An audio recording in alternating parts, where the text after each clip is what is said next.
आगे बढ़ते हैं। यूपी में विधानसभा का उपचुनाव समाजवादी पार्टी और कांग्रेस मिलकर लड़ेंगे। यूपी की 10 विधानसभा सीटों पर चुनाव में दोनों दल गठबंधन के साथ चुनाव लड़ेंगे। सूत्रों के मुताबिक इसके एवज में कांग्रेस महाराष्ट्र और हरियाणा विधानसभा चुनाव में सपा को सीट देगी। लखनऊ से बड़ी खबर है, ये उपचुनाव से जुड़ी हुई। सपा कांग्रेस मिलकर उपचुनाव लड़ेंगे। सूत्र ऐसी जानकारी दे रहे हैं। दरअसल 10 सीटों पर उपचुनाव होने हैं और इन 10 सीटों के लिए समाजवादी पार्टी और कांग्रेस का गठबंधन होगा। दूसरे राज्यों में समाजवादी पार्टी को सीट मिल पाएंगी।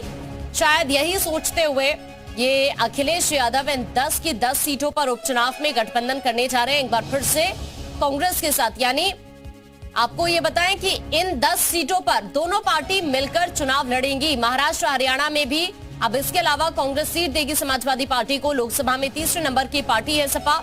अभी भी सपा का दर्जा राज्य दल का है। राष्ट्रीय पार्टी बनने के लिए अब विस्तार करना होगा और शायद इसी बात को समझते हुए अखिलेश यादव अब यूपी से बाहर भी पांव जमाने की कोशिश कर रहे हैं। महाराष्ट्र हरियाणा में सीट देने को लेकर सहमति बन गई है। इस तरह की जानकारी भी निकलकर सामने आ रही है और यही शर्त रखी गई होगी जिस वजह से इन 10 सीटों पर भी गठबंधन साथ में चुनाव लड़ने जा रहा है।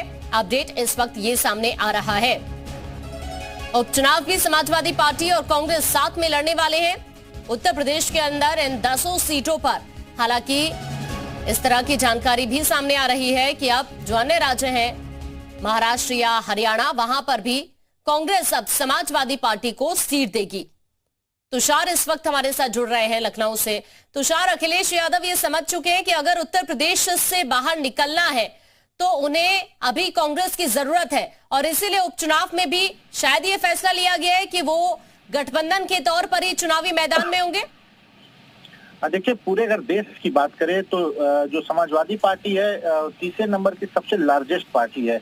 ऐसे में अभी भी अगर देखा जाए तो समाजवादी पार्टी को राज्य स्तर का दर्जा मिला हुआ है और अगर उसे राष्ट्रीय स्तर का दर्जा लेना है तो उसके लिए बाहर निकलना पड़ेगा और दोनों ही पार्टियों में अब आपसी सहमति बन चुकी है। कांग्रेस हरियाणा और महाराष्ट्र में समाजवादी पार्टी को सीट देगी तो वहीं यूपी के उपचुनाव में समाजवादी पार्टी कांग्रेस को सीटें देंगी, यानी कि दोनों लोग गठबंधन से चुनाव लड़ेंगे।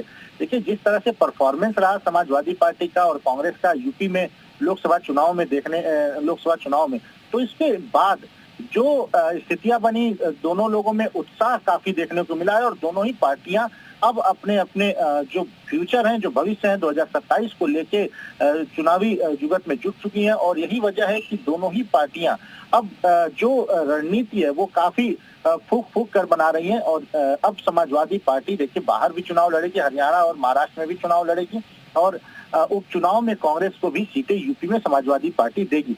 देखने वाली बात होगी कितनी सीटें समाजवादी पार्टी यूपी में कांग्रेस को उपचुनाव में देती है और हरियाणा और महाराष्ट्र में कितनी सीटें कांग्रेस समाजवादी पार्टी को देती है। ठीक है तुषार, शुक्रिया आपका जानकारी के लिए।